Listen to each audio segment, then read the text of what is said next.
اللہ کے حبیب صلی اللہ تعالیٰ علیہ وسلم مکہ مکرمہ میں 13 سال تک دعوت و تبلیغ فرماتے رہے. یہ سب کو پتہ ہے. جب آپ کی عمر مبارک 40 سال کی ہوئی تو آپ نے اعلان نبوت فرمایا, لوگوں کو جمع کیا اور کہا میں اللہ کا آخری نبی ہوں, تم سب دوسرے معبودان باطل کو چھوڑو اور ایک خدا کی عبادت کرو. یہ میرے رسول پاک صلی اللہ علیہ وسلم کی دعوت کی ابتدا تھی. لیکن اس دعوت کے ابتدا میں ایسا نہیں ہے کہ مکہ والوں نے ہاتھوں ہاتھ اس دین کو لے لیا ہو, مخالفتیں کی, مذاق اڑایا, تکلیفیں دیں, اذیتیں دیں. جو حضور پاک صلی اللہ تعالیٰ علیہ وسلم پر ایمان لاتا اسے بڑی مشقتوں سے گزرنا پڑتا. تو یہ جو ایام تھے مکہ کے 13 سال کے بڑی مصیبتوں سے گزرے, یہاں تک کہ کئی دن تک تو اس میں چھپ کر کے تبلیغ کرنی پڑی, اور کچھ صحابہ انہی دنوں میں شہید بھی ہوئے.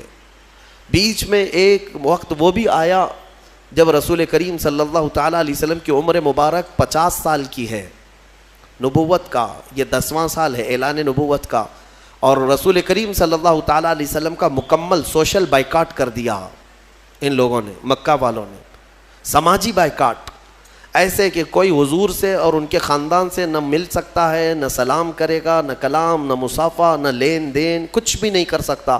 پورے خاندانوں نے مل کر کے حضور کا بائیکاٹ کیا. اور نبی اکرم صلی اللہ تعالیٰ علیہ وسلم شعب ابی طالب, ایک گھاٹی ہے, شعب کہتے ہیں ایک علاقے کو پہاڑیوں کے بیچ میں, نبی مکرم صلی اللہ تعالیٰ علیہ وسلم اپنے خاندان سمیت ان گھاٹیوں میں 2 سال کا عرصہ گزارے. ان 2 سالوں میں فاقے ایسے آئے کہ پتے کھا کر رہنے پڑے, درخت کے پتے, اور کبھی کبھار چمڑوں کو ابال کر کے کھانا پڑا. یہ جو 2 سال گزرے, اب میں آپ کو بتاتا ہوں, مکہ والوں نے خوب اذیتیں دی, مشقتیں, تکلیفیں, ساری چیزیں دی. اب میرے آقا صلی اللہ تعالیٰ علیہ وسلم کو حکم ہوا ہجرت کا, 13واں سال تھا نبوت کا, حضور پاک صلی اللہ علیہ وسلم مکہ سے ہجرت کر کے مدینہ تشریف لے گئے.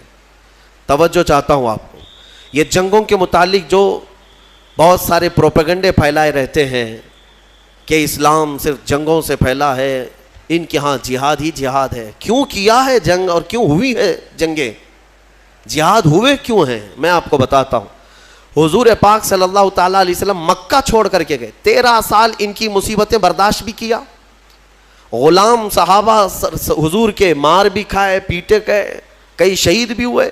اب وطن بھی چھوڑ دیا, اب بچا کیا, گھر چھوڑ دیا, وطن چھوڑ دیا, جائیداد چھوڑ دیا, خاندان چھوڑ دیا.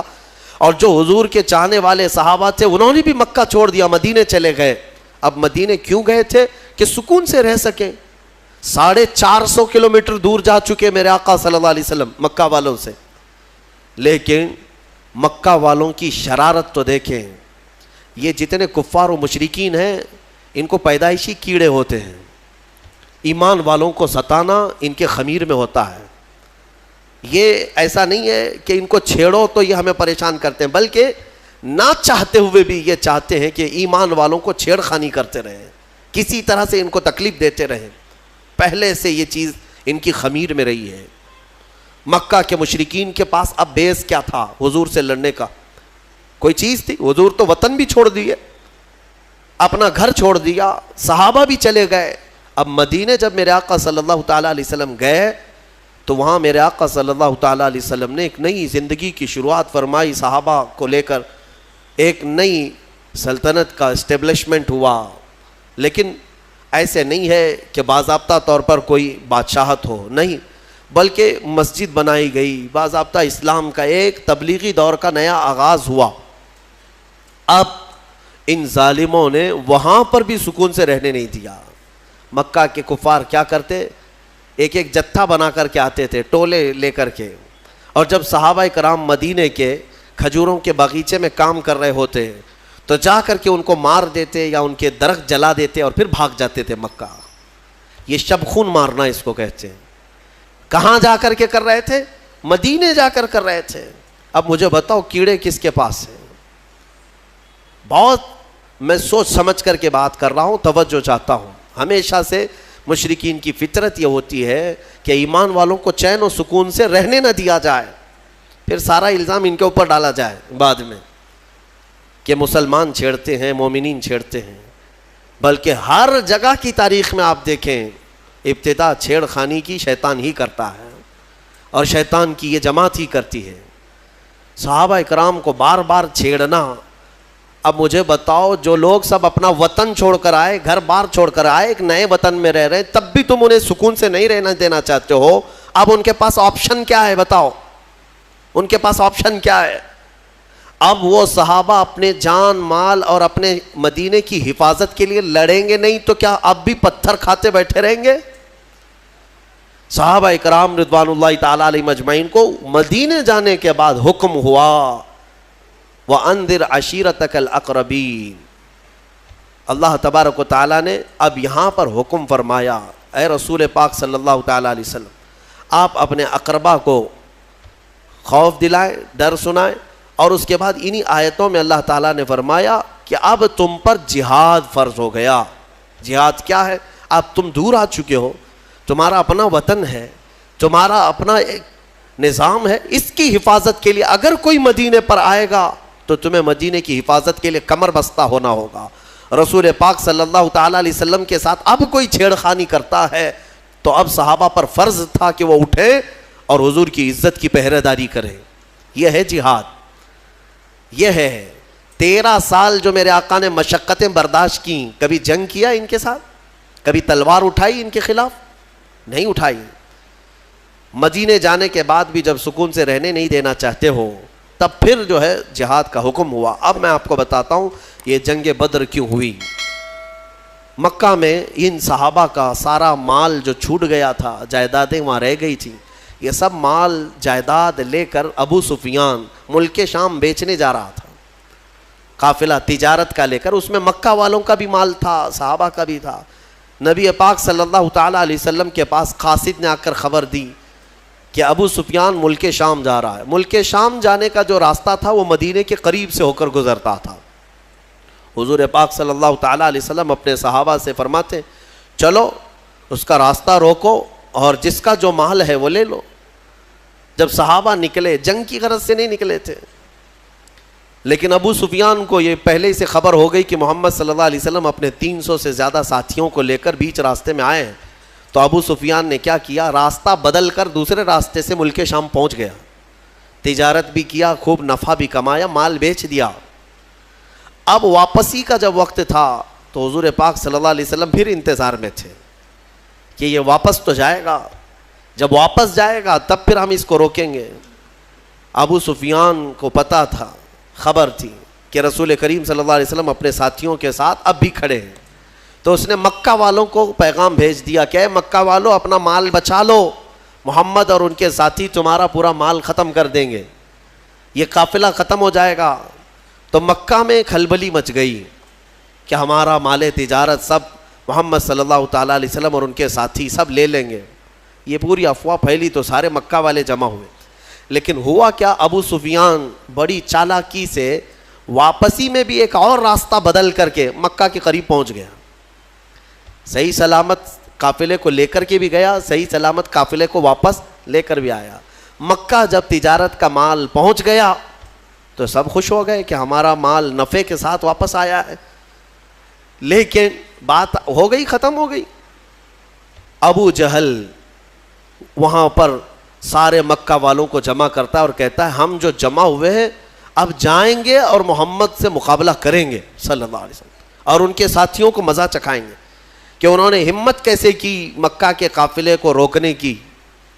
تو باقی لوگوں نے کہا کہ چھوڑ دو، ہمارا مال کا قافلہ آ گیا، اب بات ختم ہو گئی۔ ابو جہل نے کہا نہیں، بات اتنی نہیں ہے، ہمیں تو مارنا ہے انہیں، ہمیں تو انہیں قتل کرنا ہے، ہمیشہ کے لیے راستہ صاف کرنا ہے۔ تو بھڑکا بھڑکا کر کے 1000 لوگوں کو جمع کر لیا۔ کچھ عقل مند لوگ تھے، انہوں نے کہا کہ ہم نہیں جائیں گے، لیکن ابو جہل نے انہیں آر دلایا، انہیں بہت زیادہ اکسایا، اور اس کے اکسانے کے بعد، آر دلانے کے بعد 1000 سے زیادہ لوگ جمع ہوئے، اور ان سب کو لے کر ہاتھی گھوڑے ہتھیار سامان کے ساتھ ابو جہل سرداری کرتے ہوئے مکہ سے نکل کر بیچ راستے میں پہنچا۔ یہ وہ علاقہ ہے جہاں بدر کی وادی ہے، بدر ایک علاقے کا نام ہے بدر ایک میدان کا نام ہے، وہاں ایک کنواں تھا جس کی وجہ سے اس علاقے کا نام ہی بدر پڑا. وہاں آ کر کے یہ لوگ پڑاؤ کر لیے. نبی پاک صلی اللہ تعالیٰ علیہ وسلم اپنے صحابہ سمیت بدر تک پہنچے ہوئے تھے. اب حضور اکرم صلی اللہ تعالیٰ علیہ وسلم بھی اسی علاقے میں اور یہ کفار و مشرکین بھی اسی علاقے میں آ گئے. اب مقابلہ کرنے کی غرض سے وہ لوگ آئے. اللہ تبارک و تعالیٰ نے اپنے حبیب پاک صلی اللہ علیہ وسلم کو حکم فرمایا کہ اپنے صحابہ کو لو اور ان کے ساتھ جنگ کرو.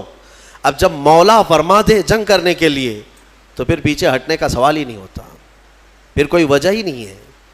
نبی پاک صلی اللہ تعالیٰ علیہ وسلم جب صحابہ کو لے کر آئے تھے تو سچویشن کیا تھی، حالات کیسے تھے؟ ایسے حالات تھے کہ پورے 313 صحابہ کے اندر مشکل سے چند تلواریں تھیں، 7-8 گھوڑے تھے، 1-2 سواریاں تھیں، بس باقی سب پاپیادہ پیدل تھے. اکثر کے پاس تلواریں نہیں، اکثر کے پاس جو تلواریں ہیں، کچھ کے پاس جو تلواریں ہیں وہ ایسی ہیں کہ سبزی بھی نہیں کاٹی جاتی، کند ہو چکی تھی، زنگ لگی ہوئی ہیں. بہرحال ان کی مفلسی کا زمانہ تھا، غربت تھی اور کھانے پینے کے لیے ان کے پاس کچھ نہیں تھا. اب دیکھیں صحابہ اکرام حضور صلی اللہ تعالیٰ علیہ وسلم کے پاس جب تھے تو وہ علاقہ ریت کا تھا. حضور جس جگہ رکے تھے وہ پوری ریت کی زمین، اور ریت کی زمین پر چلنا مشکل ہو جاتا ہے، پاؤں اندر دھسنے لگتے ہیں. صحابہ کو ریتیلی زمین ملی اور مشرکین جہاں پڑاؤ کیے وہ مٹی کی زمین تھی، مٹی ہے تو مٹی پر پاؤں جمتے ہیں. تو اس بات کی خوشی پہ وہ ناچ رہے تھے، کل جب جنگ ہوگی تو ان کے پاؤں اکھڑ جائیں گے، چل ہی نہیں پائیں گے میدان میں. اور مشرکین پورے میدان میں جمے رہیں گے مٹی کی. اب بہت ساری چیزیں انہی کی حمایت میں نظر آتی ہیں، حالات ایسے لگتے ہیں کہ ساری فتح ان کی ہوگی. وقت سے پہلے ایسا محسوس ہوتا ہے، جب طاغوتی طاقتیں سامنے آتی ہیں تو اکثر ایسا لگتا ہے کہ سارا اب ان کے ہی پاس ہے، ہمارا کیا ہونے والا ہے. اب میں آپ کو مقابلے کے اعتبار سے بتاؤں، ادھر 313 نہتے ہیں، ساز و سامان نہیں، سواریاں نہیں، بدلے میں مقابل میں 1000 سے زیادہ، سب کے سب ہتھیار سے لیس، ٹرینڈ پہلوان ان کے پاس، ہاتھی گھوڑے اونٹ سواریاں ان کے پاس، بلکہ ان کے کھانے کے لیے پورے اونٹ ذبح ہو رہے تھے رات کو. اور جب کھانا ان کا پکتا تھا رات بھر طبلے بجاتے تھے، رقص کرتے تھے، ڈانس کرتے تھے، کیونکہ جیت کا اور فتح کا غرور ایسا تھا، سب کچھ تو ان کے پاس تھا. اب صحابہ جو دیکھ رہے تھے تو انسانی فطرت کا تقاضا ہے نا کہ سامنے بڑی طاقت کو دیکھ کر کے کیا محسوس کریں گے آپ. صحابہ کرام رضوان اللہ تعالیٰ علیہ مجمعین حضور صلی اللہ تعالیٰ علیہ وسلم کے پاس آئے، کہا یا رسول اللہ صلی اللہ علیہ وسلم کیا جنگ فرض ہو گئی؟ حضور نے فرمایا ہاں. اب نبی اکرم صلی اللہ تعالیٰ علیہ وسلم نے صحابہ کے چہرے کو دیکھا اور سب کو جمع کیا. رات کو ایک خطبہ دیا حضور نے. خطبے میں کیا فرماتے ہیں، یہ کل جنگ ہونے والی ہے، اس سے پہلے رات کو خطبہ دیتے مغرب کے بعد یا عشاء کے قریب. حضور اکرم صلی اللہ علیہ وسلم نے خطبہ دینے کے بعد ارشاد فرمایا، اے میرے صحابہ میں تمہیں اختیار دیتا ہوں، یہاں تک تو تم میرے ساتھ آئے، اب حالات ایسے ہیں کہ دشمن بڑی تعداد میں ہے سامنے، ہتھیاروں سے لیس ہیں، تم میں سے اگر کوئی ابھی رات کو جانا چاہے واپس تو وہ مدینے کے راستے واپس جا سکتا ہے. میں پوچھتا ہوں تمہارا کیا مشورہ ہے اس سلسلے میں. اب وہاں جو صحابہ تھے اس میں حضرت مقداد بن اسود ایک صحابی ہیں، کھڑے ہوتے ہیں، کہتے ہیں یا رسول اللہ صلی اللہ علیہ وسلم ہم بنی اسرائیل نہیں ہیں کہ جیسے موسیٰ علیہ السلام سے ان کی قوم نے کہا تھا اذهب انت وربک فقاتلا انا ہاہنا قاعدون. ایک قوم کے مقابلے میں جانا تھا، موسیٰ علیہ السلام اپنی قوم کو بلا رہے تھے تو ان کی قوم نے کیا کہا تھا، موسیٰ آپ اور آپ کا خدا جائیں، ہم یہاں سے بیٹھ کے دیکھیں گے جنگ کیسی ہوتی ہے. حضرت مقداد کہتے ہیں یا رسول اللہ ہم وہ بنی اسرائیل نہیں ہیں جو اپنے نبی سے کہیں کہ تم اور تمہارا خدا جا کر لڑیں، ہم امت محمدیاں ہیں، ہم آگے بڑھیں گے، اگر آپ کے پسینے کا قطرہ گرے گا ہمارا خون کا قطرہ گرے گا. نبی اکرم صلی اللہ تعالیٰ علیہ وسلم کے بعد صحابہ ایک بعد دیگرے کھڑے ہوتے رہے اور پھر کہنے لگے یا رسول اللہ ہمارے ماں باپ، ہمارے اولاد، ہمارے مال و متاع سب آپ پر قربان ہے، یہاں آنے کے بعد پیچھے ہٹنا یہ جوانوں کی شان نہیں ہے۔ صحابہ کے اندر وہ جوش تھا، وہ جذبہ تھا، نہ صحابہ نے کبھی ہتھیاروں کی طرف دیکھا، نہ تلواروں کا دیکھا، نہ ساز و سامان دیکھا، بلکہ صرف دیکھا محمد ہمارے ساتھ ہیں، رسول پاک صلی اللہ علیہ وسلم ہمارے ساتھ۔ اب سنو اللہ کے نبی صلی اللہ تعالیٰ علیہ وسلم نے تسلی کے لیے کیا فرمایا۔ چند صحابہ کو لیا، میدان میں آئے، میدان میں آنے کے بعد معائنہ کیا اور فرمایا چند صحابہ ادھر کھڑے رہیں گے، کچھ ادھر رہیں گے۔ جنگ کی ترتیب میرے آقا بنا رہے تھے، لیکن اسی وقت حضور کے ہاتھ میں ایک لکڑی تھی، آپ نے ایک دائرہ کھینچا اور صحابہ سے کہا کل دیکھنا اس میں ابو جہل گر کے مرے گا، اور ایک لکیر سے دائرہ کھینچا اور کہا یہاں عتبہ مرے گا، اور ایک کھینچا کہا یہاں شیبہ مرے گا۔ جو بڑے بڑے ان کے پہلوان تھے ان کے نام لے کر لکیر کھینچ دیا حضور نے۔ اب صحابہ کرام جانتے تھے یہ لکیر عام لکیر نہیں ہے، دنیا اور زمین و زمان ٹل سکتے ہیں مگر یہ لکیر بال برابر بھی فرق نہیں کر سکتی۔ حضور پاک صلی اللہ تعالیٰ علیہ وسلم کا یہ فرمان صحابہ کے حوصلے اتنے بلند کر دیا، انہیں پتا تھا اب کل جنگ میں جو بھی ہوگا لیکن اتنا تو طے ہے کہ ابو جہل مرے گا، اتنا تو طے ہے۔ کیوں؟ غیب داں رسول نے ایک رات پہلے ہی بتا دیا ہے، اور وہ بھی لکیر کھینچ کر بتایا۔ اب یہ ایک چیز تھی، صحابہ کا حوصلہ بڑھا ہے۔ جب واپس آئے رات کو، کافی رات ہو چکی تھی، حضور سجدے میں گر گئے اور دعا کرنے لگے۔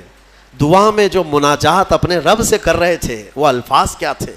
اللہ کی بارگاہ میں یوں کہتے مولا تیرے یہ بندے، عاجز بندے تیرے دربار میں آئے اور سبوں نے اپنی طاقت اور استطاعت کے مطابق اپنی محنتیں پیش کر دیں، میدان تک آ گئے، اب اگر کل تو انہیں فتح نہیں عطا کرے گا، حضور یہ کہہ رہے اپنے مولا سے، اے رب اگر کل تو انہیں فتح نہیں عطا کرے گا لن تعبد ابدا، پھر قیامت تک تیری عبادت نہیں ہو سکے گی، قیامت تک پھر تیری عبادت نہیں ہو سکے گی۔ یہ شان محبوبی تھی۔ حضور اکرم صلی اللہ تعالیٰ علیہ وسلم اپنے رب سے گڑ گڑا کر مانگ رہے تھے۔ ابھی دعا سے آپ نے سر اٹھایا، بہت تیز بارش شروع ہو گئی، رات کے وقت بارش شروع ہو گئی۔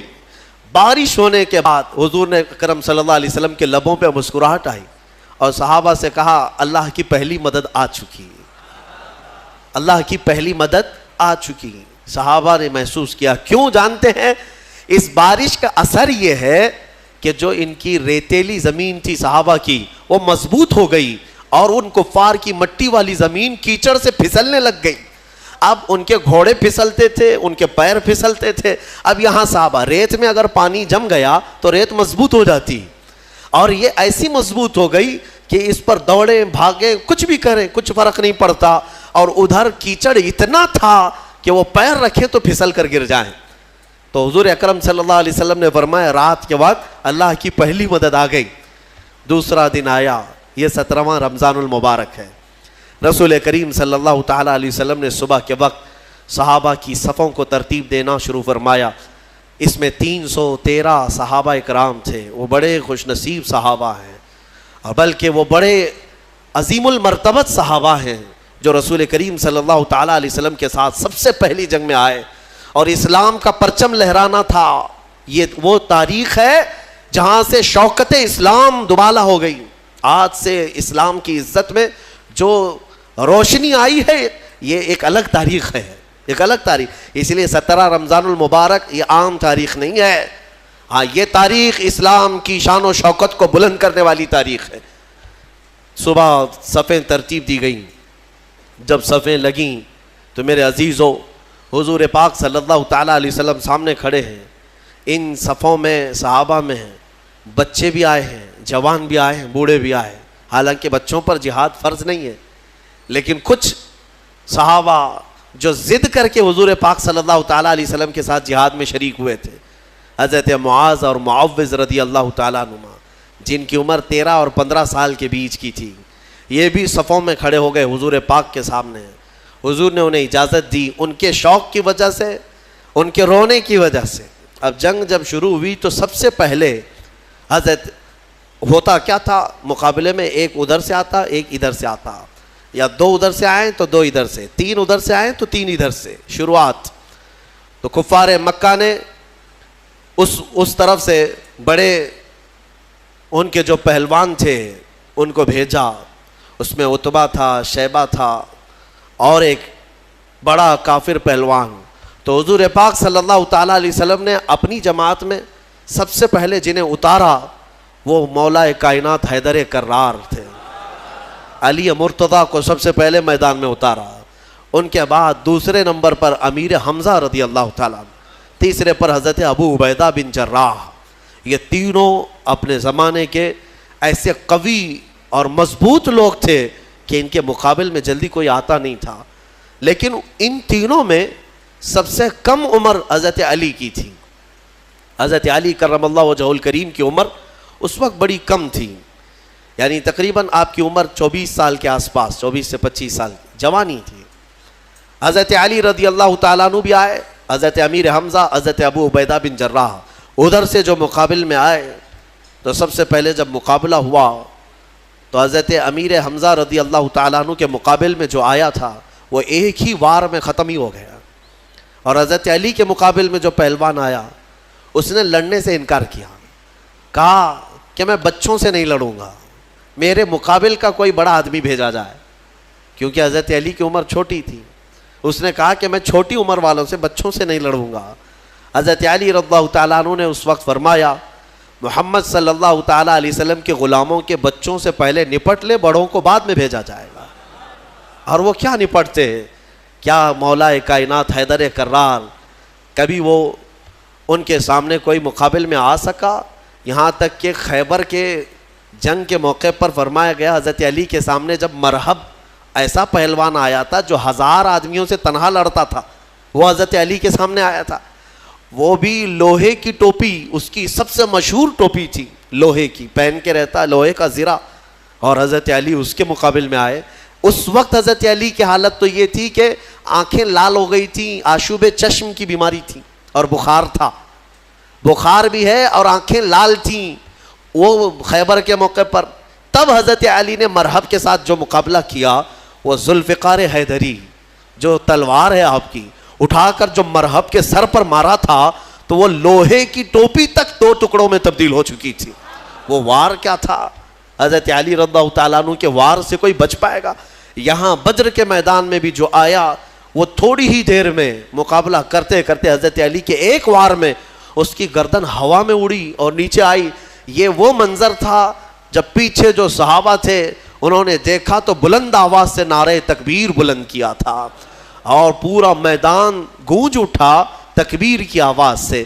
اسی کو تو اقبال نے کہا تھا کفر دم توڑ دے گا ٹوٹی ہوئی شمشیر کے ساتھ, کفر دم توڑ دے گا ٹوٹی ہوئی شمشیر کے ساتھ, گر تم نکل آ جاؤ ایک بار نعرہ تکبیر کے ساتھ. وہ تکبیر کی آواز وہی تھی جو صحابہ, ان کی تلواریں کیا تھی. اس کے بعد مقابلہ شروع ہوا. شروع میں ایک کے بعد دیگرے ہوتے تھے, پھر گھماسان کی لڑائیاں, یعنی صفوں کی صفیں آپس میں مل جاتی. اب یہ مقابلہ اس قدر سخت ہو گیا کہ دوپہر کے وقت اللہ تبارک و تعالیٰ نے 3000 فرشتوں کو اتارا. قرآن میں اذ تقول للمؤمنین الن یکفیکم ان یمدکم ربکم ب3000 من الملائکۃ منزلین. حضور صلی اللہ علیہ وسلم دیکھ رہے تھے کتنے فرشتے آئے اور صحابہ سے کہہ رہے تھے اب ڈرو مت, لڑو, کیا تمہارے لیے اتنا کافی نہیں ہے کہ اللہ نے 3000 فرشتے تمہارے لیے اتارے؟ بلا ان تصبروا وتتقوا ويأتوكم من فورهم هذا يمددكم ربكم ب5000 من الملائکۃ مصومین. اللہ فرماتا ہے ہاں کیوں نہیں, جب تم لوگوں نے صبر کیا, استقامت سے کھڑے رہے میدان میں, تو مولا نے اپنی جانب سے مدد کرتے ہوئے 5000 فرشتوں کو اتارا. جس وادی میں یہ فرشتے اترے تھے نا, بدر کی وادی میں, جبل ملائکہ, وہاں ایک پہاڑ ہے, وہ پتھر کا پہاڑ, لیکن آج اگر آپ جا کر دیکھیں گے تو پورا ریت کا پہاڑ ہے. آس پاس پورے پتھروں کے پہاڑ, بیچ میں ایک ریت کا پہاڑ ہے, اور وہ بھی ریت ایسی کہ چھنی میں بھی چھانو تو چھن جائے, یعنی رکے گی نہیں, اتنی باریک سافٹ, اور ایسا لگتا ہے جیسے اس کا نقشہ کسی نے بنا کر رکھا ہے. اتنے سالوں سے وہ پہاڑ اسی طرح ہے. بتایا جاتا ہے کہ وہ فرشتے اس پر پہاڑ پر اتارے گئے تھے. اب 5000 فرشتے جب بدر کے میدان میں آئے تو کفار و مشرکین کی درگت کیا ہونی ہے۔ میرے عزیزوں، یہ جنگ شام تک نہ چلی بلکہ 70 کافر مارے گئے صحابہ کے ہاتھوں، اور مومنین کے صرف 13 مارے گئے، 13 کی شہادت ہوئی۔ 14ویں ایک صحابی تھے جو زخمی ہو گئے اور راستے میں ان کا انتقال ہوا۔ کل ملا کر کے 14 شہید ہوئے صحابہ 13 جنگ میں، اور ان 13 میں تو 2 بچے ہیں، حضرت معاذ اور معوذ، باقی 11 جوان۔ آپ اندازہ کریں 313 کی جماعت لے کر کے گئے تھے اور 1000 ادھر سے آئے تھے، پھر بھی 70 ان کے مارے گئے، 70 پکڑے گئے قیدی بن کر کے، اور ادھر صرف 13 میں سے اگر جوانوں کو دیکھا جائے تو 11 صحابہ اکرام کی شہادت ہوئی۔ اور یہ فتح مبین ایسی تھی کہ شام ہونے سے پہلے میرے آقا صلی اللہ تعالیٰ علیہ وسلم میدان میں سجدہ ریز تھے اور یوں عرض کر رہے تھے کہ مولا تو نے اپنا وعدہ پورا کر دیا، مولا تو نے اپنا وعدہ پورا کر دیا، مومنین جمے رہے۔ میں کہنا اتنا ہی چاہتا ہوں میرے عزیزوں، ایمان والے کبھی اسباب پر بھروسہ نہیں کرتے، خالق اسباب پر بھروسہ کرتے ہیں۔ ہونا یہی چاہیے کہ تم یہ مت دیکھو کہ تمہاری حیثیت کتنی ہے، تمہاری تعداد کتنی ہے۔ اگر ایمان والے ہو تو قرآن کہتا ہے کم من فئۃ قلیلۃ غلبت فئۃ کثیرۃ باذن اللہ۔ اکثر ایسا ہوا ہے کہ چھوٹی جماعتوں کو اللہ بڑی جماعتوں پر بھاری کر دیتا ہے، یا اس کی قدرت کے فیصلے ہیں۔ ہم نے آج تک تاریخ میں دیکھا ہے مٹھی بھر جماعت کسی کی ناک میں دم کر کے رکھتی ہے، چاہے وہ وقت کا سپر پاور ہی کیوں نہ ہو، کچھ جماعتوں کے سامنے گھٹنے ٹیکنے پر مجبور ہو جاتے ہیں۔ یہ حالات آج تک چلے آ رہے ہیں۔ میرے عزیزوں، اس بدر کی وادی میں میدان میں جو جنگ ہوئی، صحابہ نے اپنی جاں بازیاں پیش کی اور بہت ہی بہادری کے ساتھ وہ حضور اکرم صلی اللہ تعالیٰ علیہ وسلم کے ساتھ کھڑے رہے۔ اب میں آپ کو بتاتا ہوں، شام کا وقت ہوا، نبی اکرم صلی اللہ تعالیٰ علیہ وسلم اپنے صحابہ کے ساتھ میدان میں آئے۔ سارے بھاگ چکے تھے، جو بچے ہوئے تھے ساز و سامان سب چھوڑ کر بھاگے، جتنا لائے تھے مکہ سے کھانے پینے کے لیے سب میدان میں چھوڑ کر مکہ بھاگ گئے۔ 140 تو یہاں رہ گئے نا، باقی سب جان بچا کر بھاگے مکہ کی طرف۔ اب شام کے وقت جب حضور پاک صلی اللہ علیہ وسلم اپنے صحابہ کی لاشیں جمع کی ہیں، شہداء کی، انہیں دفن کیا گیا، اب پھر صحابہ کے ساتھ میدان میں آتے ہیں۔ صحابہ کہتے ہیں ہم سب سے پہلے ڈھونڈ رہے تھے کہ ابو جہل کہاں مرا ہے، یا عتبہ شیبہ مرے ہیں یا نہیں مرے ہیں۔ جا کر کے دیکھا تو ابو جہل بھی مرا ہوا پڑا تھا۔ صحابہ کہتے ہیں ہم نے اس کے مرنے کی جگہ دیکھی تو رات کو کھینچی ہوئی وہ لکیر ویسی تھی، ایک بال بھی باہر نہیں گرا تھا، یعنی ایک انگلی بھی اس کی باہر نہیں تھی، اسی گھیرے کے اندر وہ گر کر مرا ہوا تھا۔ تم کیا سمجھتے ہو نبی پاک صلی اللہ تعالیٰ علیہ وسلم کو علم غیب نہیں ہے؟ اللہ تبارک و تعالیٰ نے اپنے رسول کو وہ سارے علوم عطا کیے جو نبی پاک نہیں جانتے، سارے علوم اللہ نے انہیں عطا کر دیے۔ اب عتبہ شیبہ یہ سب مرے ہوئے تھے۔ جنگ بدر میں کچھ ایسے لوگ بھی تھے جن کے بارے میں حضور پاک صلی اللہ تعالیٰ علیہ وسلم نے بلایا، جیسے حضرت بلال کو بلایا، حضرت بلال حبشی کو بلایا، اور ان کا جو آقا جو تکلیفیں دیتا تھا مکہ میں، امیہ، وہ بھی مرا ہوا تھا، وہ بھی گرا ہوا تھا یا زخمی تھا، تو حضرت بلال کو حضور نے فرمایا بلا کر کے، بلال آؤ اپنے آقا کو مار لو، جتنا اس نے مکہ میں تمہیں رسیاں ڈال کر کھینچا تھا، سینے پر سل رکھتا تھا، انگارے پہ سلاتا تھا، حضرت بلال حبشی نے اپنے ہاتھوں سے اس کو مارا، امیہ کو۔ وہ دیکھنے کا دن تھا۔ ابو جہل آخر وقت جو کہہ رہا تھا وہ بھی سننے کا وقت تھا۔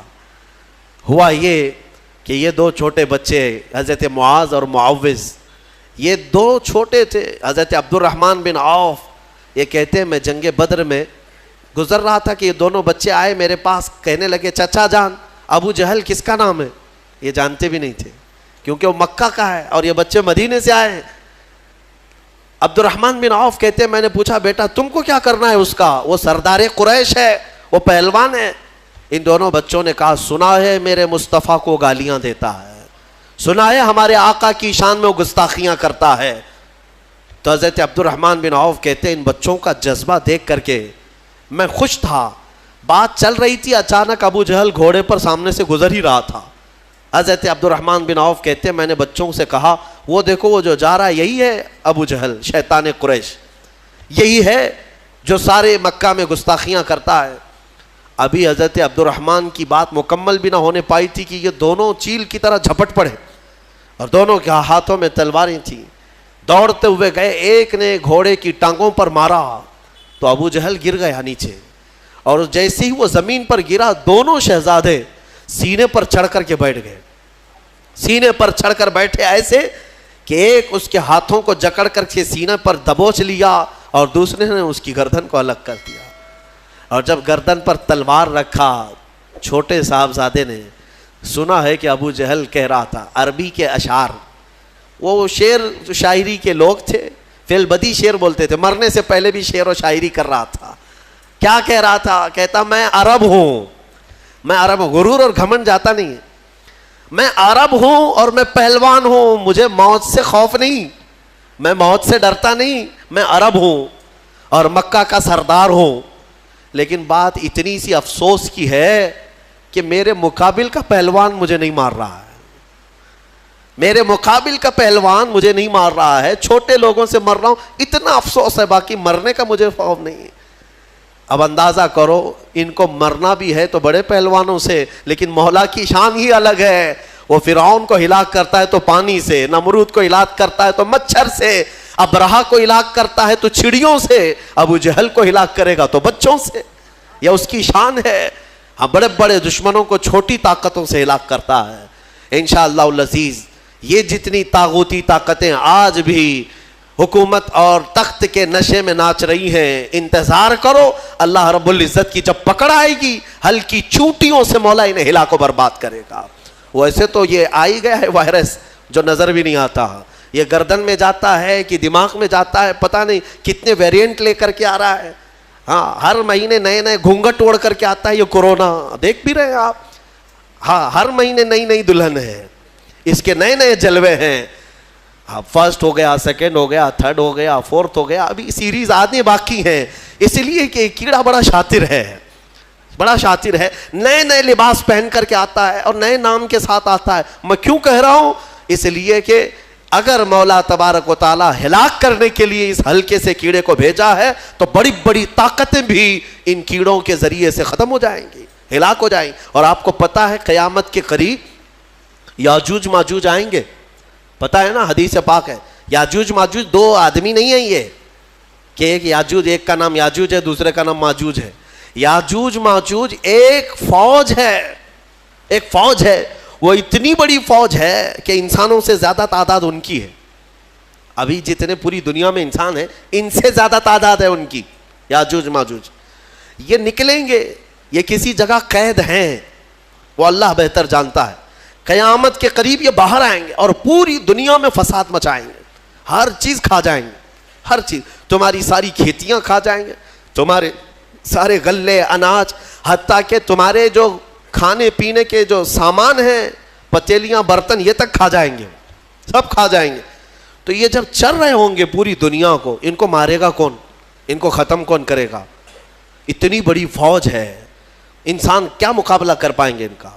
تو پھر حدیث میں یہ ملتا ہے کہ رب تبارک و تعالیٰ ان کی گردن میں کیڑا پیدا کرے گا, ان کی گردن میں کیڑا پیدا کرے گا, بہت چھوٹی قسم کا کیڑا ہوگا, اور یہ کیڑا اتنی تیزی سے پھیلے گا کہ وہ چند ہی ساعتوں میں پوری کی پوری فوج اس کیڑے کے شکار ہو کر مر جائے گی, ختم ہو جائے گی. یہ وائرس کا جو آج پھیلنے کا آپ دیکھ رہے ہیں, اس سے زیادہ تیز وہ پھیلے گا.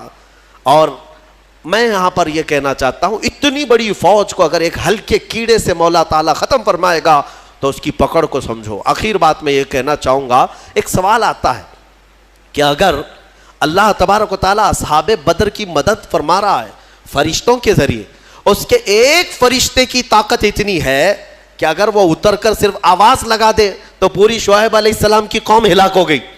ایک فرشتے نے چیخ مارا تھا, پوری قوم ہلاک ہو گئی.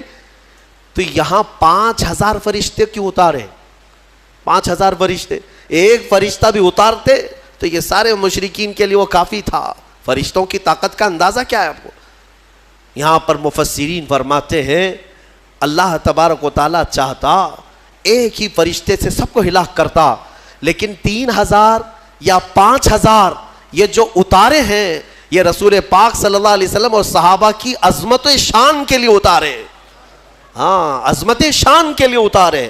باڈی گارڈ ایک بھی چل سکتا ہے لیکن 10 رکھنا یہ شان کے لیے. کچھ لوگوں کے ہاں ہوتا ہے 10 ہیں 15 ہیں، یہ عظمت بتانے کے لیے، شان بلند بتانے کے لیے. بہرحال یہ جنگ بدر کے بعد جو حالات چینج ہوئے، اللہ کا فضل ہے، شوکت اسلام بڑھتی ہی گئی. اللہ کریم اس بدر کی برکتیں ہم سب کو عطا فرمائے. یہی ایمان ہے، یقین کرنا. باقی جو اعمال ہیں، نماز، روزہ، حج، زکوٰۃ، یہ سب یہ اسلام ہے، لیکن ایمان کا تعلق دل سے، قلب سے ایمان کا تعلق ہے، اور اسلام ظاہری اعمال. ایمان اور اسلام کو تھوڑا بہت فرق آپ نے محسوس کیا ہوگا، قرآن پاک میں بھی موجود. تو تصدیق کرنا یعنی کسی چیز کو دل سے ایکسپٹ کرنا ایمان ہے، اور اس کے بعد جو معنی ہے اس پر عمل کر کے دکھانا یہ اسلام. بغیر دونوں کے آپ کا دین مکمل نہیں. بہت سارے لوگ ظاہری طور پر مسلمان تو ہو سکتے ہیں لیکن مومن نہیں ہو سکتے، مطلب ایمان نہیں ہے، مسلمان دکھ رہے ہیں. یہ بہت بڑی بات ہے. اور قرآن پاک میں اللہ تعالیٰ فرماتا ہے قالت الاعراب آمنا ولکن قولوا اسلمنا. اللہ تعالیٰ فرماتا ہے اعرابی کچھ لوگ یہ کہتے ہیں کہ ہم ایمان لائے. اللہ فرماتا ہے نہیں، بلکہ یوں کہو ہم اسلام لائے. ایمان اور چیز ہے اور اسلام اور ہے، اور دونوں کی تکمیل کے بعد وہ اس کا دین مکمل ہے. اب میں آپ کو سب سے پہلی چیز بتاتا ہوں، تصدیق. دل کی تصدیق کیا ہے؟ اللہ کے نبی صلی اللہ تعالی علیہ وسلم نے فرمایا اللہ ایک ہے، اس کو مان لیا، یہ تصدیق ہے. رسول پاک صلی اللہ علیہ وسلم نے فرمایا کہ میں اللہ کا آخری رسول ہوں، مان لیا، یہ تصدیق ہے. اللہ کے نبی صلی اللہ تعالی علیہ وسلم نے فرمایا اتنے نبی مجھ سے پہلے آئے تھے، ان کے کام یہ تھے، ان کے معجزات یہ تھے، تم نے مان لیا. یہ کیا ہے؟ دل کی تصدیق. اس کو کہتے ہیں دل سے ماننا. اور دل سے ماننے کے لیے ایک بات اور میں آپ کو بتا دوں کہ دماغ کی ضرورت نہیں ہے کہ جو چیز ہماری سمجھ میں آئے وہی ماننا ہے، اور جو چیز نہ سمجھ میں آئے وہ نہیں ماننا. ایسا نہیں، ایمان اس کو نہیں کہتے. یعنی اگر تم یہ سوچو کہ جو چیز میرے سامنے مجھے لاجیکلی نہیں لگتی میں اس کو ایکسپٹ نہیں کرتا، اگر اس طرح کی بات کہتے ہو تو تم دل سے ماننے والے ہو ہی نہیں، تم دماغ سے پڑھنے والے ہو. اور ایمان قلب سے تعلق رکھتا ہے. مثال کے طور پر اللہ کے نبی صلی اللہ تعالی علیہ وسلم نے ارشاد فرمایا رات کے ایک چھوٹے سے حصے میں مسجد حرم سے مسجد اقصی گیا، بیت المقدس گیا، اور اس کے بعد پھر آسمانوں کا سفر کیا، اور پھر لوٹ کر کے آیا. پل بھر میں زنجیر بھی ہلتی رہی، بستر بھی رہا گرم، تا عرش گئے پھر آئے محمد صلی اللہ علیہ وسلم. اب کوئی انسان یہ کہے یہ لاجیکلی نہیں سمجھ میں آتا، اتنے شارٹ ٹائم میں یہ سفر کیسے ہو سکتا ہے؟ تو تم دماغ یہاں پر سوچیں دوڑا رہے ہو، دماغ کے گھوڑے دوڑا. لیکن تصدیق کسے کہتے ہیں؟ آؤ میں آپ کو بتاؤں. حضور پاک صلی اللہ علیہ وسلم معراج کے سفر کے بعد مکہ والوں سے یہی واقعہ بیان کر رہے کہ کل کی شب اللہ تعالیٰ نے مجھے معراج کا سفر عطا کیا، مسجد حرم لے گیا، مسجد حرم سے مسجد اقصی، وہاں پر امام ائمہ انبیاء کرام علیہ السلام کی امامت کیا. اس کے بعد پھر ساتوں آسمانوں کا سفر، عرش، کرسی، لوح، قلم، جنت، دوزخ، یہاں تک کہ رب ذوالجلال کا دیدار، اور پھر واپس آیا. یہ مکہ والوں کو میرے آقا بیان کر رہے. اس وقت جس کو جو سوال کرنا تھا انہوں نے سوال کیا کہ اگر آپ بیت المقدس گئے تھے تو بتائیے وہاں کے حالات کیسے ہیں، بیت المقدس کا دروازہ کیسا ہے، کھڑکیاں کیسی، محراب کیسے. نبی پاک صلی اللہ علیہ وسلم سب کی چیزیں بتا رہے. تو ایک ہوا یہ سوالات کر کے علم کو بڑھانا، اور ایک ہے بغیر کچھ پوچھے کہنا ہاں آپ صحیح کہہ رہے ہیں. دو چیزیں ہیں. لیکن اس محفل کی خصوصیت یہ ہے کہ ابو جہل اس کو موقع ملا، اس نے دیکھا کہ اتنی بڑی بات حضور کر رہے ہیں تو گمراہ کرنے کے لیے بڑا چانس ملا ہے. باہر نکلا اور سب کو بولنے لگا کہ محمد تو اب چھوٹی چھوٹی باتوں سے بہت بڑی باتوں پہ آ گئے. وہ تو آسمانوں کے سفر کی بات اور رات کے ایک حصے میں یہاں سے بیت المقدس کے سفر کی بات کر رہے ہیں اور واپس مکہ میں بیٹھے ہوئے ہیں. تو وہ گمراہ کرنے کے لیے پروپیگنڈے کرنے لگا. اتفاق ایسا کہ اس محفل میں سیدنا ابو بکر صدیق نہیں تھے. حضور صلی اللہ تعالی علیہ وسلم جب بیان کر رہے تھے اس محفل میں حضرت ابو بکر وہ کہیں سے آ رہے تھے. ابو جہل راستے میں ملا اور اس کے بعد پکڑ کر کے کہا ابو بکر رکو، بہت اہم کام ہے، امپورٹنٹ کام ہے. کیونکہ اسے پتا ہے کہ ابو بکر سے زیادہ قریب رسول اللہ کے کون ہیں. تو ابو بکر رضی اللہ تعالیٰ عنہ کو پکڑ کر کہتا ہے سنو ابو بکر، ایک مکہ میں نیا واقعہ ہو گیا ہے. پوچھا انہوں نے کہ کیا ہوا ہے؟ کہا ایک شخص ایسا ہے جو کہتا ہے رات کو وہ سویا تھا اور رات میں وہ اٹھ کر کے مسجد حرم گیا، مسجد حرم سے بیت المقدس مسجد اقصی گیا اور واپس وہ رات یہیں آ گیا. کیا یہ پاسبل ہے؟ ممکن ہے؟ اتنا ہی کہا اس نے. تو حضرت ابو بکر نے کہا ایسا کیسے ہو سکتا؟ بات تو ہے، ایسا کیسے ہو سکتا ہے کہ رات کے ایک چھوٹے سے حصے میں کوئی مسجد حرم سے مسجد اقصی گیا ہو اور پھر واپس آ گیا ہو؟ ایسا کیسے ہو سکتا ہے؟ تو ٹھٹا مار کر کے ہنسنے لگا کہ میرا نشانہ صحیح لگا ہے ابو جہل. تو حضرت ابو بکر نے پوچھا بتاؤ تو صحیح کون ہے یہ اس طرح کہنے والا؟ ابو جہل نے کہا کوئی اور نہیں، تمہارے ساتھی محمد صلی اللہ علیہ وسلم یہ بات کہہ رہے ہیں. تو حضرت ابو بکر کو جلال آیا اور کہا کہ سن، انہوں نے تو مسجد حرم سے مسجد اقصی تک جا کر آنے کی بات کی ہے، اگر وہ وہاں سے آسمانوں کی بھی بات کریں گے تو میں مان لوں گا. ابھی انہوں نے معراج کا واقعہ سنا نہیں تھا، پہلے ہی کہا کہ وہ تو مسجد حرم سے مسجد اقصی تک کے سفر کی بات کر رہے ہیں کہ وہ رات میں جا کر واپس آ گئے. ابو جہل سن، اس سے بھی زیادہ اگر وہ آسمانوں کے سفر کی بھی بات کریں گے تب بھی میں تصدیق کرتا ہوں. اگر انہوں نے کہا ہے تو وہ جھوٹ نہیں ہو سکتا. یہ ہے تصدیق، یہ ہے تصدیق. اور حضرت ابو بکر رضی اللہ تعالیٰ عنہ اس وقت تک ابو بکر ہی تھے. جیسے ہی یہ واقعہ ہوا اور محفل رسول میں تشریف لائے تو نبی پاک صلی اللہ تعالیٰ علیہ وسلم نے آپ کو صدیق کہہ کر کے پکارا تھا. یہ تصدیق کرنے والا اور نبی پاک صلی اللہ تعالیٰ علیہ وسلم کی ہر بات کو من و عن ماننے والے حضرت ابو بکر صدیق. ایمان اس کو کہتے ہیں. میرے ایمان ایک بہت پاورفل اندر کی انرجی ہے جس میں ڈگمگ تھوڑا سا بھی ہو تو آدمی کشمکش میں مبتلا ہو جاتا ہے، شک و شبے میں مبتلا ہو جاتا ہے. ایمان ایک بہت پاورفل یقین کی اعلیٰ چیز کو کہتے ہیں. اب مثال کے طور پر اللہ تبارک و تعالی موت کے بعد ہمیں دوبارہ اٹھائے گا قیامت کے دن، اس پر یقین ہونا یہ ایمان کا حصہ ہے. ایسا یقین ہونا چاہیے کہ آپ کے اندر ذرا برابر بھی شک و شبہ نہ ہو. کیسے اٹھائے گا؟ کیسے ہو سکتا ہے؟ جل گئے، مر گئے، کٹ گئے، چھیر کھیا، پانی میں ڈوب گیا، آگ میں جل گیا، کیسے اس کو اٹھایا جائے گا؟ رب تعالیٰ نے قرآن میں مثالوں کے ذریعے سے ہمیں بتایا ہے کہ وہ رب العالمین جو پانی کے ایک قطرے سے تمہیں پیدا کر سکتا ہے، تمہارے ختم ہونے کے بعد وہ دوبارہ کیوں نہیں اٹھا سکتا؟ ایک نطفے سے جو انسان کی شکل تمہیں دے سکتا ہے وہ تمہاری راکھ سے دوبارہ کیوں نہیں اٹھائے؟ تم ہوا میں تحلیل ہو جاؤ.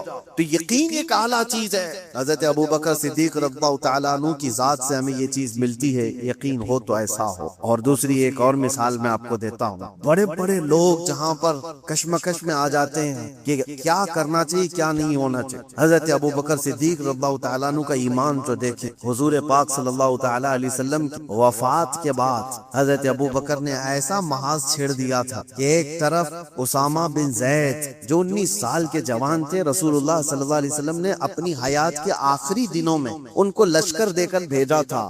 ابھی وہ لشکر مدینے سے زیادہ دور نہیں گیا تھا کہ میرے آقا کی وفات ہو گئی. 10,000 صحابہ کا لشکر، اور وہ واپس آئے مدینے میں حضور کی وفات کی غم کی خبر سن کر. یہ بات حضور کی وفات ہوتے ہی چند دنوں کے بعد ایک فتنہ اور پھیل گیا کہ ایک دوسرا شخص مسیلمہ کذاب، اس نے اپنے نبی ہونے کا دعویٰ کر دیا. حضور کی وفات کے بعد اس نے نبوت کا دعویٰ کر دیا اور اس نے اپنی ایک جماعت بنا لی. دوسرا فتنہ، ایک اسود عنسی نام کا شخص، اس نے بھی نبوت کا دعویٰ کر دی. ایک اور فتنہ اٹھا، جو لوگ زکوٰۃ دیتے تھے انہوں نے زکوٰۃ سے انکار کر دیا کہ ہم زکوٰۃ آج سے، کہ وہ رسول اللہ کی حیات میں دیتے تھے. تو یہ ایک ساتھ اتنے فتنے کھڑے ہو گئے اچانک، اور حضرت ابو بکر صدیق زمان میں خلافت کو سنبھالے ہوئے. تو آپ نے اسامہ بن زید سے کہا جو رسول اللہ نے تمہیں جہاں بھیجا ہے نکل جاؤ لشکر دے کر. جو صحابہ، تو حضرت عمر نے کہا روک کر کے کہ ابھی پینے میں ضرورت ہے، اتنے فتنے ہیں، آپ اس لشکر کو روک لیجئے، اتنے 10 صحابہ سب چلے جائیں گے جنگ میں، کیا ہوگا؟ حضرت ابو بکر نے کہا قسم رب ذوالجلال جس فیصلے کو میرے رسول نے نافذ کیا، میں ابو بکر ہوتا کون ہوں اس کو واپس لے. اللہ کے نبی صلی اللہ علیہ وسلم نے اس لشکر کو روانہ کیا ہے، اس کو واپس نہیں، ان کو سوار کیا اور پورے لشکر کو روانہ کیا. پھر پوچھا حضرت عمر نے باقی ان لوگوں کا کیا ہوگا؟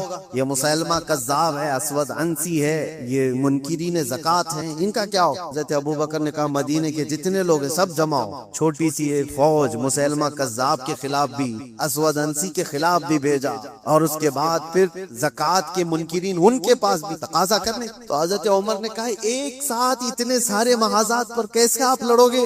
تو حضرت ابو بکر صدیق اس وقت کیا کہتے ہیں سن. آپ نے کہا اے عمر، اسلام لانے سے پہلے جو تمہارے اندر جلال تھا وہ کہاں، جو جوانی کے جوہر تھے تمہارے وہ کہاں چلے؟ یہ کیسی بات کر رہے ہو؟ اللہ کی قسم مدینے والوں کے چیتڑے اڑ جائیں تب بھی میں خاموش نہیں بیٹھوں گا، کیونکہ میرے رسول کے دین کا مسئلہ اور سب کو نافذ کیا، اور اللہ نے ہر جگہ فتح مبین عطا فرمائی۔ جتنے محاذ ایمان ایسا قوی تھا کہ آپ کو اللہ کی ذات پر ایسا بھروسہ۔ ایک اور مثال میں آپ کو بتاتا ہوں، بہت ایسا وقت آ جاتا ہے ڈیسیژن لینا بہت مشکل ہو جاتا ہے زندگیوں میں، لیکن فرمان رسول جہاں نظر آئے، اے مسلمانوں اپنی ساری چیزیں چھوڑ دو اس کے ساتھ۔ میرے آقا نے فرمایا کئی مسئلے ہمارے پاس آتے ہیں، پراپرٹی کے جھگڑے، ابھی کچھ کل ہی کی بات ہے، ہم وراثت کے مسئلے لکھ کر کے دے رہے سامنے والے، تو ان کا جو ایکسپیکٹیشن تھا کہ ان بہنوں کو نہیں ملنا چاہیے، ان کو تو شادیوں میں دیا گیا تھا۔ ہم نے کہا اللہ کے نبی کی شریعت ہی، قرآن میں اللہ نے یہ فرمایا، تو انہوں نے اس کو لپیٹ کے رکھ دیا اور کہا کورٹ سے دیکھ لیا جائے۔ میرے عزیزو،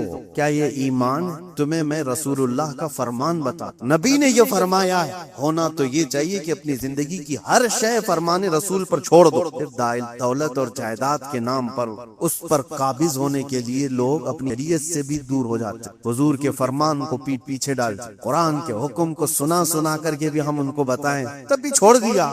آخرت کا خوف جسے نہیں ہے وہ تو یہاں ہر حلال و حرام کھا جائے۔ ایک بات یاد رکھو، ایک بالشت زمین اگر کی قبضہ کیا ہے، حضور صلی اللہ علیہ وسلم فرماتے ہیں 7 زمینوں کا توق بنا کر قیامت کے گلے میں ڈالا، وہ اٹھ نہیں پا رہا ہوگا اس دن 50,000 سال کے برابر کا ایک دن قیامت کا، اس دن کے عذاب سے ڈرو۔ میں کہنا یہ چاہتا ہوں کہ جب تمہارے سامنے رسول اللہ کی حدیث آ جائے کہ میرے آقا نے یہ فرمایا، اپنی خواہشات چھوڑ دو، اپنی جو بھی ایکسپیکٹیشن ہے اس کو ختم کر دو۔ نہیں، میرے آقا نے فرمایا، میں ایمان اسی کو کہتے۔ میں بتا رہا تھا سیدنا ابو بکر صدیق کے بارے میں، حدیبیہ کا موقع ہے، نبی پاک صلی اللہ علیہ وسلم 1400 صحابہ کو لے کر مدینے سے نکلے مکہ عمرہ کرنے، لیکن حالات ایسے تھے کہ مکہ والے عمرہ کرنے نہیں دے رہے، روک دیا 35 کلومیٹر دور مکہ سے دور کہ آپ لوگ عمرہ نہیں کر سکتے، اور جنگ کرنے پر تلے ہوئے تھے مکہ والے، اس وقت تھوڑا طاقت میں تھے۔ نبی پاک صلی اللہ تعالی علیہ وسلم نے دیکھا کہ ہم احرام کی حالت میں آئے ہوئے ہیں عمرہ کرنے کے لیے، لیکن یہ جنگ کرنا چاہتے ہیں اور حضور جنگ نہیں کرنا چاہتے، تو مکہ والوں کے سامنے آپ نے صلح کی تدبیر رکھی کہ ہم آپس میں سمجھوتا کر لیتے، صلح کر لیتے، تو مکہ والے اس پر تیار ہوئے، صلح ہوئی دونوں کے درمیان۔ سنیے، بظاہر ایسا لگتا تھا کہ حضور صلی اللہ تعالی علیہ وسلم مسلمانوں کی جانب سے دب کر کے صلح کی گئی، ظاہراً ایسا لگتا تھا، کیونکہ مکہ والے اپنی ساری شرطیں رکھے ہوئے تھے اس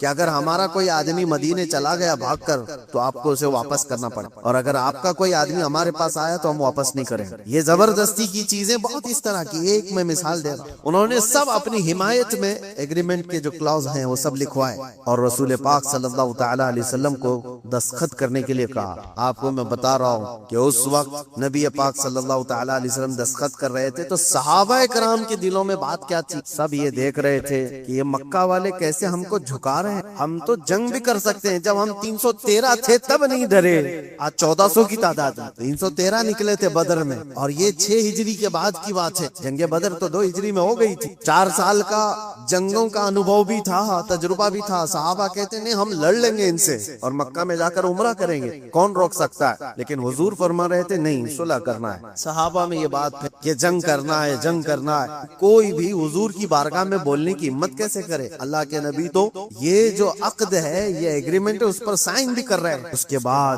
اب جو بات مجھے عرض کرنی ہے اس حدیبیہ کے موقع پر، وہ میں بتاتا ہوں۔ حضرت عمر صحابہ کے پاس جا کر کے کہہ رہے تھے کہ چلو بولتے ہیں رسول اللہ کی بارگاہ میں کہ آپ جنگ کی اجازت دیں ہمیں، ہم ان کے پرخچے اڑا دیں گے، ان کے ساتھ ایسی جنگ کریں گے کہ یہ ہمیشہ یاد رکھیں گے کہ اللہ کے گھر سے ہم کو روکا ہے، آج ہم طاقت میں۔ حضرت عمر کے اس بات پر صحابہ جمع بھی ہو رہے، پھر آخر میں حضرت عمر کہاں آئے؟ حضرت ابو بکر کے پاس۔ حضرت ابو بکر بھی خاموش بیٹھے ہوئے تھے کہ رسول اللہ نے فیصلہ لے لیا ہے تو اب کیا ہے؟ صحابہ نافرمانی نہیں کر رہے تھے بلکہ وہ انتظار کر رہے تھے شاید وہی آ جائے گی اور حکم بدل جائے گا، اللہ کی طرف سے کوئی حکم آ جائے کہ جنگ کرو، ہم کریں گے، اس انتظار میں صحابہ تھے۔ پھر حضرت عمر جاتے ہیں کہاں پر؟ حضرت ابو بکر کے۔ حضرت ابو بکر سے کہتے ہیں ابو بکر نہیں دیکھ رہے تم حالات کیسے ہو گئے؟ مکہ والے ہم پر حاوی ہوتے جا رہے ہیں، غلبہ پا چکے ہیں اور ہمیں جھکا کر کے صلح کرا رہے ہیں، اور رسول اللہ صلی اللہ علیہ وسلم ایسے وقت ان کے ساتھ صلح کی دستخط کر رہے ہیں۔ ابو بکر چلو آپ کی بات رسول اللہ ٹالتے نہیں، تو یہ بولے جا رہے تھے حضرت ابو بکر سنتے رہے۔ اس کے بعد جانتے ہو حضرت ابو بکر پلٹتے ہیں اور اتنے جلال کے ساتھ حضرت عمر کے کندھوں کو پکڑ کر جھجھوڑ دیا اور کہا الزم غرضک یا عمر، اے عمر ہوش میں رہ کر کے بات کرو، تم کس کے لیے بات کر رہے ہو؟ وہ اللہ کے رسول ہیں، انہوں نے جو فیصلہ لے لیا دنیا ٹل جائے ابو بکر اس کے خلاف نہیں جا سکتا۔ سارے صحابہ کے دلوں میں بات یہ تھی کہ جنگ کی اجازت مل جائے، جنگ کی اجازت۔ حضرت ابو بکر کا جلال یہ تھا کہ عمر جو رسول اللہ فیصلہ لے رہے ہیں وہ اللہ کے نبی ہیں، آگے کا دیکھ کر کے فیصلہ لے رہے ہیں، اس کے خلاف نہیں جا سکتے۔ حضرت عمر کہتے ہیں اس وقت میں جوش میں یہ سب چیزیں کر رہا تھا، لیکن ابو بکر کی شکل دیکھ کر کے پھر مجھے اندازہ ہو گیا ایمان کسے کہتے، ایمان کسے کہتے ہیں۔ نبی پاک صلی اللہ تعالی علیہ وسلم نے جو فرما دیا اس کے بعد پھر ٹس سے مس نہ ہونا ایمان کی علامت۔ حضرت عمر توبہ کر پیچھے ہٹ گئے۔ ایسا نہیں ہے کہ جا کر کے پھر صحابہ کو انہوں نے جمع کیا اور حضرت ابو بکر کی بھی بات ٹال دی، نہیں، انہیں احساس ہوا کہ حضرت ابو بکر نے اس دن جو فیصلہ لیا ہے وہ رسول اللہ کی بات پر لیا، اور پھر دیکھا بھی سارے صحابہ نے، صلح تو ہوئی تھی، 1 سال یہ ایگریمنٹ مکہ والے چلا نہیں سکے۔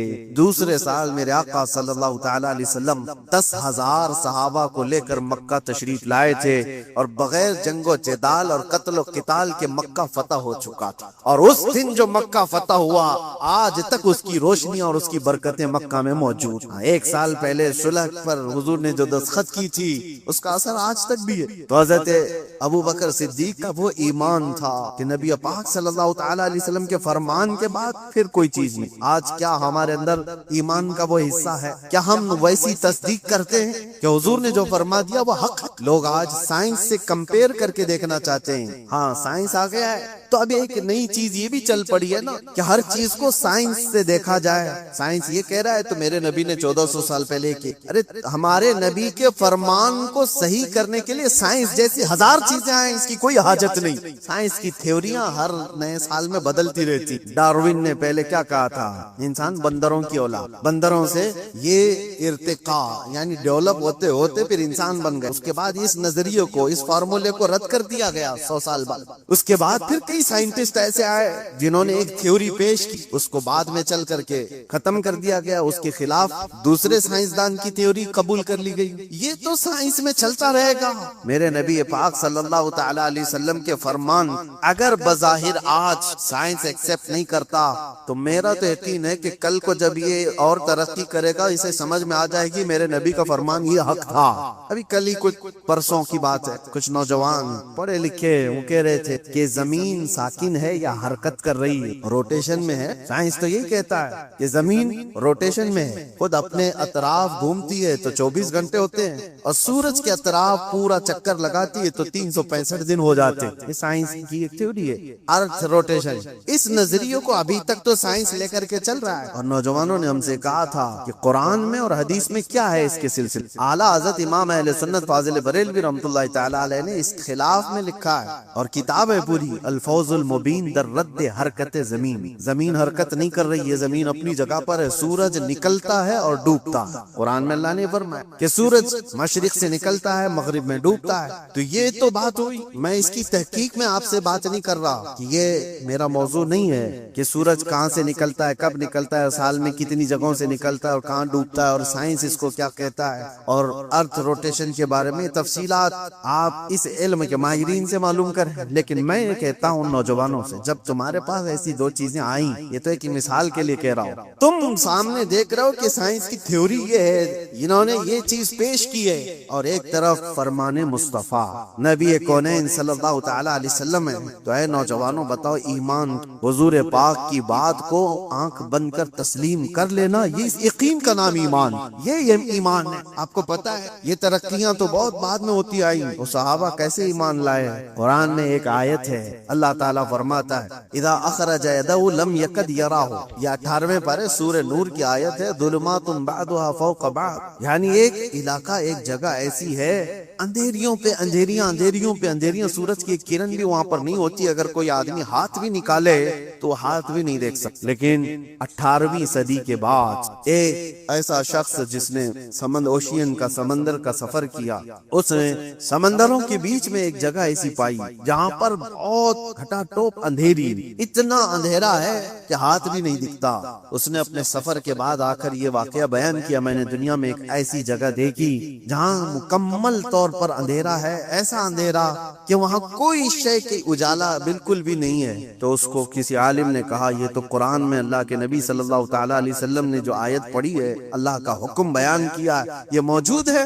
اب سنیے، اس سائنٹسٹ نے پوچھا اچھا یہ تو 18ویں صدی کی ترقیاتی زمانے میں نے یہ انکشاف کیا ہے، ایکسپلور کیا ہے، یہ بات پہلے سے کیسے آ سکتی؟ اس نے پوچھا ہو سکتا ہے محمد صلی اللہ تعالی علیہ وسلم سمندروں کا زیادہ سفر کرتے ہوں گے، کبھی اس سفر کے دوران انہوں نے بھی دیکھ لیا ہوگا آج سے 1400 سال پہلے، اور انہوں نے بیان کر دیا ہوگا قرآن میں۔ تو حیرت کی بات ہے میرے عزیزو، مفسرین نے اس سے بتایا کہ تعجب کی بات یہ ہے میرے عزیز، میرے نبی صلی اللہ تعالی علیہ وسلم کی عمر مبارک 63 سال کی ظاہری، اور پورے 63 سال کی ظاہری عمر میں ایک بار بھی حضور سمندر کے پاس نہیں گئے، سفر تو دور کی بات، سمندر پر نہیں گئے حضور، اور سمندروں کے بیچوں بیچ موجود چیز کی خبر دے رہے ہیں۔ اس نے کہا تب پھر ایسی خبر دینے والا یہ انسانی خبر دینے والا نہیں ہے، یہ تو پھر اسی کی خبر ہوگی جس نے یہ پیدا کی، یہ خالق کائنات کی خبر ہے۔ عزیزان گرامی، میں یہ باتیں اس لیے عرض کر رہا ہوں، ایمان صحابہ کرام کا ایسا تھا کہ اللہ کے نبی صلی اللہ تعالی علیہ وسلم نے فرما دیا مان لی کہ ہاں، حضور نے فرمایا سب سے پہلے روئے زمین پر آنے والے کون؟ آدم علیہ السلام۔ دیکھا کسی نے نہیں، سارے نے مان لیا کہ ہاں آدم علیہ السلام آئے، ان کی بیوی حضرت حوا تھی، ان کے بعد انبیاء کا سلسلہ آیا، حضرت شیس علیہ السلام، حضرت نوح علیہ السلام، حضرت ادریس علیہ السلام، حضرت ابراہیم، حضرت اسماعیل، حتیٰ کہ پچھلے زمانے کے بہت پیچیدہ مسئلے تھے جو لا ینحل جس کو کہتے ہیں، مطلب حل نہیں ہونے والے، 550 سال تک یہودی اور عیسائی جنگ کرتے تھے۔ کس بات پہ پتہ ہے؟ عیسیٰ علیہ السلام کو یہودیوں نے سولی پر چڑھا دیا، یہ آج بھی مشہور ہے کہ وہ سولی پر چڑھ گئے۔ سنیے عیسیٰ علیہ السلام کے متعلق، عیسیٰ علیہ السلام کو قتل کرنے کا ناپاک ارادہ بنا کر یہودیوں نے ایک ٹیم تیار کی، اور جس دن وہ اپنے گھر پر موجود تھے اس وقت سارے لوگوں نے گھر کا گھیراؤ کیا اور ایک شخص کو اندر بھیجا کہ جا کے دیکھ کر کیا ہو عیسیٰ ابن مریم ہے یا نہیں۔ تو عیسیٰ ابن مریم کو دیکھنے کے لیے ایک یہودی اندر آیا۔ اللہ تبارک و تعالیٰ کی قدرت کاملہ یہ ہے کہ اللہ نے اس آئے ہوئے شخص کو عیسیٰ علیہ السلام کی شکل دے دی اور عیسیٰ علیہ السلام کو آسمانوں پر اٹھا لی، آسمانوں پر اٹھا لیا، اور وہ شخص گھر کے اندر تھا، کافی دیر تک وہ باہر نہیں آیا۔ تو یہودیوں نے دیکھا کہ کہاں چلا گیا ہے، ابھی تک جو معائنہ کرنے گیا تھا آیا نہیں۔ تو لوگوں نے سوچا کہ کچھ گڑبڑ نہ ہو جائے، تو سب گھس گئے اندر گھر میں اور دیکھا کہ بیٹھے ہوئے ہیں عیسیٰ ابن مریم، اٹھایا پکڑ کر کے لے آئے باہر۔ عیسیٰ ابن مریم نہیں تھے، ان کا ہی شخص تھا جس کو اللہ نے وہ شکل دے دی تھی، اس کو لا کر کے پھانسی پر چڑھا دیا، سولی پر چڑھا دیا، دیکھا نہیں کچھ نہیں۔ اس کے بعد پھر فکر میں مبتلا ہو گئے ہمارا آدمی کہاں گیا ہے جو اندر دیکھنے گیا تھا۔ تو اصل بات یہ تھی کہ اس کے دھڑ کا نچلا حصہ اس کا اصلی والا ہی حصہ نظر آ رہا جو شخص اندر گیا۔ تو کچھ یہودیوں نے کہا یہ تو ہمارا ہی آدمی ہے۔ تو لوگوں نے پھر اختلاف یہ کیا کہ اگر یہ ہمارا آدمی ہے تو عیسیٰ ابن مریم کہاں گئے، وہ کہاں چلے گئے؟ تو بعض نے کہا یہ دیکھو اوپر کی شکل تو عیسیٰ ابن مریم کی، اس شک کی زندگی میں ان کے 550 سال گزر گئے، 550 سال۔ یہودی یہ کہتے تھے، عیسائی یہ کہتے تھے، یہودی یہ کہتے تھے، عیسائی یہ کہتے تھے۔ ان اختلافات کو ختم کرنے کے لیے اگر کوئی ذات آئی تو محمد الرسول اللہ، میرے آقا صلی اللہ تعالی علیہ وسلم جب تشریف لائے تو پھر آپ نے کیا فرمایا؟ قرآن کی آیت اتری، وما قتلوہ وما صلبوہ ولکن شبہ لہم۔ اللہ نے فرمایا نہ انہوں نے عیسیٰ ابن مریم کو قتل کیا ہے نہ سولی پر چڑھایا، بلکہ اللہ تعالیٰ نے ان کی شباہت، ان کی شکل دوسرے کو دے دی تھی، اور اللہ نے ولکن رفعہ اللہ الیہ، اللہ نے عیسیٰ ابن مریم کو آسمانوں پر اٹھا لیا ہے۔ یہ عقدہ حل کسی نے کیا ہے تو میرے مصطفیٰ نے۔ دنیا بھر کے عیسائیوں کو بھی احسان ماننا چاہیے قرآن کا، جو ایسی گتھی ہے کیونکہ عیسیٰ علیہ السلام کے بعد پھر کوئی نبی آیا نہیں جو بتا سکے. کون بتائے گا کہ کیا ہوا تھا کیا نہیں؟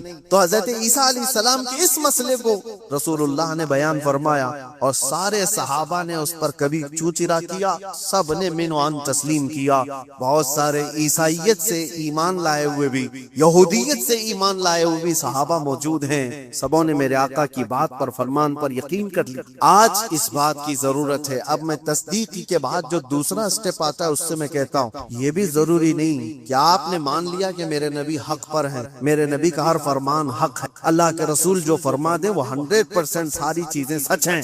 مان لینے کا مطلب بھی نہیں ہے. ایمان تو مان لینے کا مطلب ہو گیا، لیکن اس کے بعد اسلام کا سٹیپ بھی تو ہے. مان تو لیا، اب کر کے بھی تو دکھاؤ. مانا ہے تم نے دل سے، اور اس کے بعد اب عمل کر کے دکھاؤ. یہ دو حصے ہیں، ایمان ہے اور اسلام ہے. ہو سکتا ہے میں آپ کو بلیم نہیں کرتا کہ آپ مومن نہیں ہیں، ہو سکتا ہے ایمان والے سب کے دلوں میں یقین 100% موجود ہے. اور اگر وہ یقین ہے تو پھر ظاہر کیوں نہیں، دکھتا کیوں نہیں؟ کچھ وہ ہیں جن کا اسلام دکھتا بہت ہے، کوئی نماز چھوڑتے نہیں، کوئی نماز ان کی نہیں چھوٹتی ہے، تہجد بھی پڑھتے ہیں، سب کچھ کرتے ہیں، دکھ تو بہت رہا ہے، لیکن دل کی بات اگر دیکھی جائے تو حضور کی محبت ہی نہیں. تو یہاں ایمان ہی نہیں، اسلام دکھ رہا ہے. اور کچھ وہ ہیں جن کا ایمان تو ہے دل کے اندر، میرے نبی کی محبت بھی ہے، لیکن عمل نہیں دکھتا، اسلام پر نہیں آتے. جب یہ دونوں چیزیں کمپلیٹ ہو جائیں تو تمہارا دین مکمل ہے، ورنہ میرے عزیزو اسی میں رہ جائیں. اب میں ایمان آنے کے بعد جو سٹیپ ہے نوجوانوں، اس کی ذمہ داری آج کے دور میں ہے تمہارے. آج کے دور میں تمہیں عمل کے میدان میں وہ دکھانا ہوگا. اگر حضور صلی اللہ علیہ وسلم نے فرمایا جھوٹ حرام ہے تو تمہاری زبان پر جھوٹ تو نہ. دنیا نے تمہیں جھوٹا کیوں کہہ دیا؟ کچھ لوگ زبان کھولیں تو جھوٹ بولیں، گالی گلوچ. حضور پاک صلی اللہ تعالی علیہ وسلم نے فرمایا فاسق کی علامت یہ فسق ہے، اور ہر بات پر گالی دینے والا بات کرنے پر اس کا نور ایمان ختم ہونے لگتا ہے، اس کا نور ایمان مرجھانے لگتا ہے. تو یہ زبان کے ذریعے سے تو تمہیں ثابت کرنا ہوگا ایمان ہے تو میری زبان بھی صاف، اور تمہارا ایمان تمہاری آنکھوں سے بھی نظر آئے. جب چلو تو تمہاری آنکھیں اگر نیچی ہیں، تم بے حیائی کو نہیں دیکھتے، تم انجان عورتوں کی عزتوں کو تار تار نہیں کرتے، تو تمہارا ایمان تمہیں عمل کرا رہا ہے، تمہارا ایمان تمہیں عمل بھی کرا رہا. اسی لیے اقبال کی اس بات پر میں گفتگو ختم کرتا ہوں. اقبال نے کیا کہا، بہت اچھی بات ہے. خرد نے کہہ دیا لا الہ تو کیا حاصل. خرد کس کو کہتے ہیں؟ دماغ یا دل کی بات سمجھ لیں. خرد نے کہہ دیا لا الہ تو کیا حاصل، دل و نگاہ جو مسلمان نہیں تو کچھ بھی نہیں. لا الہ الا اللہ پڑھتے ہو اور ایمان تمہارے دل میں ہے، لیکن نہ نظروں سے نظر آ رہا ہے نہ ہاتھوں پاؤں سے نظر آ رہا ہے. دل و نگاہ جو مسلمان نہیں تو کچھ بھی. اور اسی لیے اقبال کی یہ بات بھی، یہ تیرے مراقبے، آپ نے کیا کہا ہے، جیسے مراقبے میں بیٹھا ہے، ذکر کی مجلس میں ہے، محفلیں ہیں، سرور ہے، یہ تیرے مراقبے، یہ تیری محفلیں، یہ سرور کی محفلیں جو تیری تنہائی کی نگہبان نہیں تو کچھ بھی. تم یہ ساری چیزیں تو کرا رہے ہو، ادھر نماز پڑھ رہے ہو، صفوں میں کھڑے ہو، اور باہر اگر چپل چوری کر رہا ہے تو کون سی نماز پڑھ کے آیا؟ قرآن تو کہہ رہا ہے ان الصلاۃ تنہی عن الفحشاء والمنکر، بے شک نماز تمہیں ہر بے حیائی اور برائی سے روکتی ہے. تو یہ مسجد کے باہر ہی نہیں روک پائی تمہاری نماز. وجہ کیا ہے کہ تم یہاں پر اس کو کمبائن نہیں کر رہے ہو، دل سے مانتے ہو اللہ ایک ہے، اس کی باتوں کو امپلیمنٹ کرنا یہ دوسرا تمہارا دوسرا حصہ ہے، اس پر تم کھڑے نہیں اتر پا رہے. جیسے کہ آج مسئلہ یہ نہیں ہے میرے عزیزو الیکشن میں جیت لینے کا. میں ایک ایگزامپل دے رہا ہوں، بہت سارے لوگ بڑی محنتوں سے الیکشن جیتتے ہیں، اور الیکشن جیتنے کے بعد نیتا جی سب سے پہلے کیا کرتے ہیں پتہ ہے؟ اوتھ لیتے ہیں، شپت لیتے ہیں سب کے سامنے، میں یہ کروں گا، میں یہ کروں گا، میں وہ کروں گا، جس کی بھی انہیں اوتھ لینی ہے. یہ کمال کی بات نہیں، وہ تو ہر نیتا کر لے گا، لیکن اس اوتھ کی لاج 5 سال رکھ پاتا ہے نہیں، یہ کمال کی. وہ جو اس نے حلف اٹھایا، وہ جو قسم اٹھایا، اس کی لاج رکھتا ہے. جو کہا ہے وہ 5 سال کر کے دکھاتا ہے، تب تو پھر اس نے اپنی قسم کی لاج رکھی. یہ بلا تشبیہ بلا تمثیل لا الہ الا اللہ کہہ دیا.